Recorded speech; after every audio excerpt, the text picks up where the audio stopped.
Wow. Kung may time pa kami mag-practice sana. Ano, Eric? Grabe, oh, fun fact, grabe nag-practice kami nun for like 1 week siguro. Diba? Yung sa, concert mo.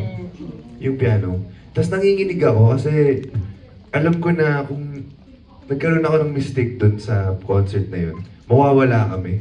So, the whole time, kinakausap ako nito bago mag-prod. Sabi niya, basta go lang, kung ano mangyari, okay lang yan. Tapos, yun na lang, nag-enjoy na lang kami.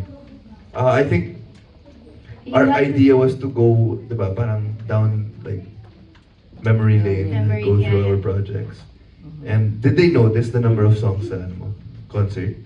I sang 22 songs for that. Yeah, I don't think I noticed. I Notice don't think so. Parang wala akong nabasa. If you count the songs, the number of songs sa concert is 22. Kaya sinakto Bida-bida namin. kayo ngayon. Oh, ito yung mga insider information. Kaya kami kumanta ng Pero grabe yung 6 songs. rehearse natin nun, no?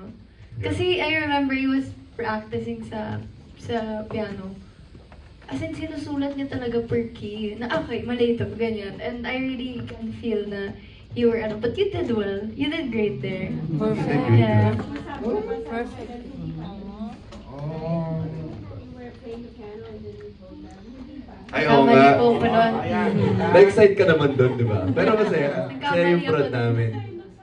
Yeah, we forgot nga minsan na may taong nanonood kasi parang nandun lang kami sa moment na yun. Pag nag-usap nga kayo ngayon, may mga moments na parang wala kami. Darla, hindi ka pala, Dars. Nakaka-OP. Nasa- Pero, kailan ba kasi, kailan yung hindi ka guest, Donnie? Ha? Kailan yung